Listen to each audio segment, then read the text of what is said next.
अस्सलाम वालेकुम स्टूडेंट। आज हम चैप्टर नंबर 19 का एक topic radio activity and nuclear changes को डिस्कस करने जा रहे हैं। इससे पहले आपको एक इंफॉर्मेशन दे दें कि अगर आप लोग हमारे व्हाट्सएप ग्रुप में ऐड होना चाहते हैं तो हमारे व्हाट्सएप नंबर पर कॉन्टैक्ट करें, जिसमें आप लोगों को लेक्चर्स, MCQs डिस्कशन और नोट वगैरह प्रोवाइड किए जाएंगे, जिसमें कंप्लीट MDCAT की प्रिपरेशन करवाई जाएगी। तो बढ़ते हैं अपने टॉपिक की तरफ। तो डेफिनेशन है इसकी, radioactivity may be define as the exponents of disintegrations of the nucleus of atom. एक ऐसी रेडियो एक्टिविटी जो कि डिफाइन करती है एक्सपोनेंट और डिसइंटीग्रेशंस ऑफ न्यूक्लियस एटम को, एटम के न्यूक्लियस को। अगर हम देखें कि it is a self disturbing activities exhibited by some naturally occurring. ये जो एक एटम होता है, इसके अंदर होता है न्यूक्लियस। न्यूक्लियस क्या होता है? खुद ब खुद टूट फूट जाता है, खुद नेचुरली तौर पे क्या होता है? ख़त्म हो जाता है, टूट जाता है। वो जो एक्टिविटीज़ है उसे हम कहते हैं रेडियो एक्टिविटी या न्यूक्लियर चेंजेस। उनके अंदर जो चेंजेस आती हैं, exponent and disintegrations nucleus of atom है। देखें, जो हमारे पास एक एटम होता है ना, उसके अंदर होते हैं न्यूक्लियस। न्यूक्लियस के अंदर बहुत ज़्यादा होते हैं प्रोटॉन। प्रोटॉन जो होते हैं ना, मतलब 82 हैं, तो वो रैंडमली एक दूसरे से क्या करेंगे? रिपल करेंगे। तो वो जब रिपल करते हैं तो रिपल करने से क्या हो जाता है कि न्यूक्लियस जो होता है वो कमज़ोर हो जाता है और वो खुद ब खुद टूट जाता है। ये डेफिनेशन बता रही है कि एक टाइम ऐसा आता है कि जब प्रोटॉन इतने ज़्यादा रिपल करते हैं तो जो एटम का न्यूक्लियस होता है वह कमज़ोर होकर खुद ब खुद क्या हो जाता है? टूट जाता है। तो इसको देखते हैं कि डिस्कवरी इसकी, the first discovery radioactivity element made by the Henry बेकोरल।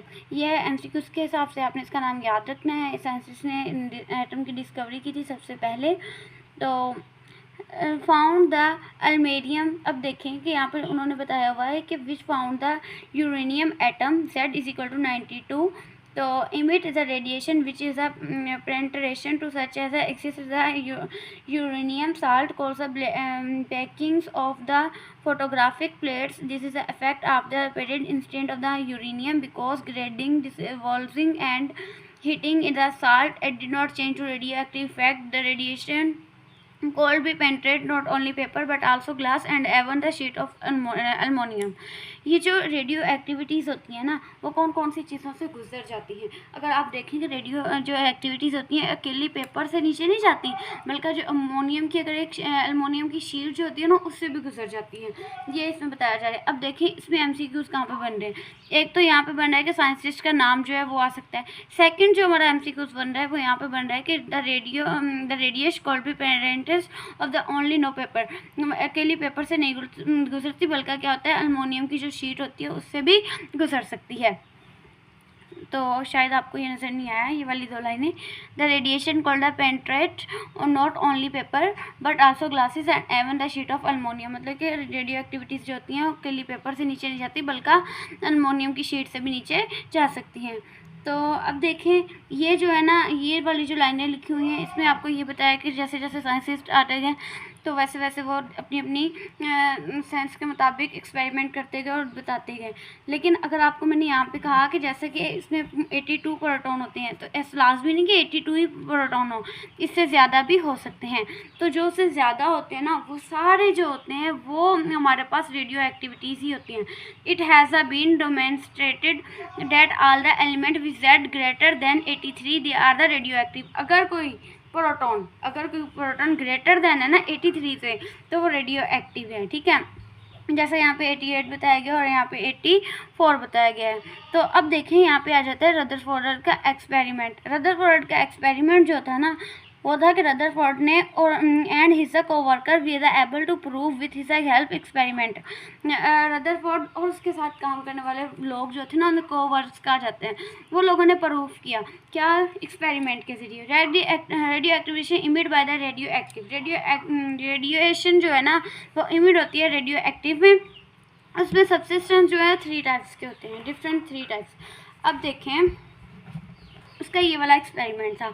इसने कहा कि यहाँ पे हम लोग क्या करते हैं, इलेक्ट्रिक फील्ड है, तो इसमें लीड ब्लॉक है इसमें, और यहाँ पे जो उन्होंने कहा कि एक रेडियो एक्टिविटीज़ को सबमिट करते हैं। ये रदरफोर्ड के एक्सपेरिमेंट को देख रहे हैं। जब इन्होंने देखा कि जब हमने इनको इमिट किया तो जो रेस निकली ना यहाँ से, तो जो सबसे ऊपर की तरफ चली गई, बिल्कुल सीधी चली गई, उसे कहा गामा रेस। उस पर कोई चार्जेस नहीं था, वो बिल्कुल सीधी चली गई, लेकिन कुछ ऐसी थी जो कि पॉजिटिव की तरफ चली गई। जो पॉजिटिव मतलब कि बीटा की तरफ गई ना, तो वो क्या थे, उस पर चार्जेस जो था वो पॉजिटिव था, सॉरी चार्जेस जो उस पर था ना वो नेगेटिव था। लेकिन जो माइनस थी ना रेस, माइनस रेस अल्फ़ा की तरफ गई और पॉजिटिव रेस बीटा की तरफ गई। लेकिन इनके ऊपर चार्ज जो था, अल्फ़ा के ऊपर जो चार्ज था वो पॉजिटिव था, लेकिन जो बीटा के ऊपर चार्ज था वो माइनस था, क्योंकि ये जो पॉजिटिव की तरफ जा रही है वो बीटा के ऊपर थी, और उसके ऊपर जो चार्जेस था वो माइनस था। जो माइनस की तरफ गई, नेगेटिव की तरफ गई, उनके ऊपर जो चार्जेस था वो प्लस था, और वो अल्फ़ा की थी। तो इन्होंने कहा, तो इस तरीके से उनकी मैग्नेटिक फील्ड बनी। तो इन्होंने small amount of radioactivity substance place on the bottom of the cavity drilled at the block of the lead. उन्होंने क्या किया, एक ब्लॉक रखा, उसके अंदर छोटा सा होल कर लिया। तो which is a narrow beam to the radioactivity ray is allowed to pass through the space between two charged plates as show in the 9.2। इस फिगर में दिखाया गया, उस स्पेस में उन्होंने इलेक्ट्रिक फील्ड को ऐड किया। तो the pass some of the rays bend toward, तो जो उनकी रेस थी वो दो तरफ बैंड हो गई, एक पॉजिटिव की तरफ और एक नेगेटिव की तरफ। तो देखें यहाँ पे लिखा भी हुआ है, टू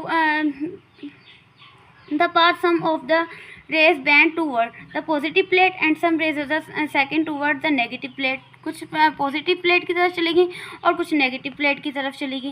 फिर उन्होंने कहा while other go to the under affected by the influence through the electric field between the plates.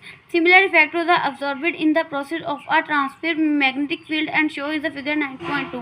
फिर उन्होंने कहा कि उनके अंदर जो चार्जेस थे, जो रेस निकली वो आधी चली पॉजिटिव थी, आधी जो थी नेगेटिव की तरफ चलेगी, और आधी जो थी वो ऊपर की तरफ चलेगी। जो ये वाली थी इसके ऊपर नेगेटिव चार्ज था, और जो ये वाली थी उनके ऊपर क्या था, पॉजिटिव चार्जेस थी।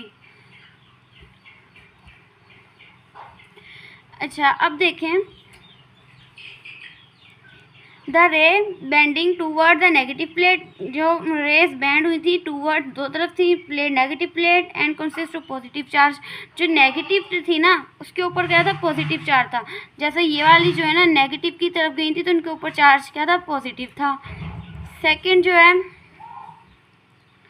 Wheel those are bending toward the positive plate indicate the negative charge particle.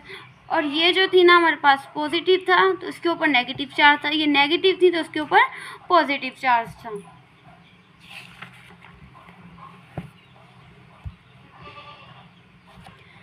Further experiment confirmed that is a positively charge, जो कि पॉजिटिवली चार्ज था ना, particle nuclei of the helium atom called the alpha particles. A will is a negative charge particle are the electron. जो alpha particle था उसके ऊपर क्या था, नेगेटिव चार्ज था, and they called beta particle, जो कि बीटा पार्टिकल थे। Beta ray is a go to and include the no charges. एक जो था उसके ऊपर पॉजिटिव था, एक था नेगेटिव था। देखें कि undergo the include the no charges and there are the energetic photons are called gamma rays. जिसके ऊपर कोई भी चार्ज नहीं था ना उसे हम लोग क्या कह रहे हैं, गामा रेस कह रहे हैं।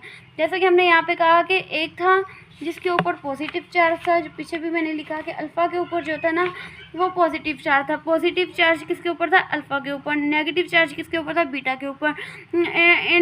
अनडिफेक्टेड इंडिकेट नो चार्जेस, जिसके ऊपर कोई भी चार्ज नहीं था, वो क्या था, गामा रेस था। ये आपको याद करना पड़ेगा।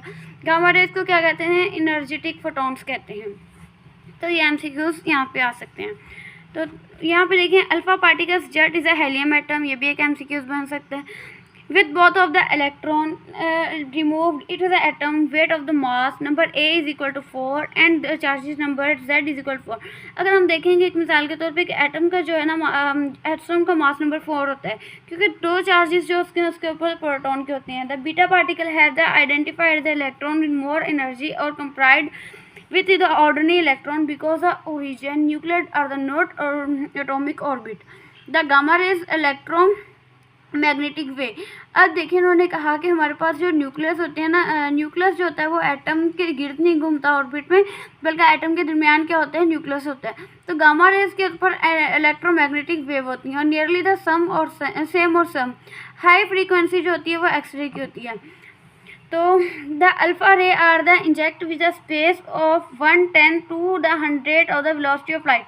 जो हमारे पास अल्फ़ा रे होती है ना उसके अंदर जो स्पीड होती है ना वो 1/10 और 100 ऑफ वेलोसिटी ऑफ लाइट होती है। बीटा पार्टिकल्स के ऊपर ट्रेवल ऑफ्टन हाई वेलोसिटी होती है और फिफ्थ वेलोसिटी होती है ऑफ लाइट की। और गामा रेज जो होती हैं उसके ऊपर टर्मोमैग्नेटिक वेव होती हैं और सेम वेलोसिटी होती है, और सेम वेलोसिटी जो होती है वो वेलोसिटी ऑफ लाइट की होती है। तो ये वाले भी एमसीक्यूज बन सकते हैं। तो आज का टॉपिक जो था हमारा यहीं तक। मिलते हैं एक न्यू वीडियो में। अगर आपको हमारी वीडियो अच्छी लगी है तो लाइक कर दें, चैनल को सब्सक्राइब कर दें और कमेंट में अपना फीडबैक ज़रूर दें। तो तब तक के लिए अल्लाह हाफिज़।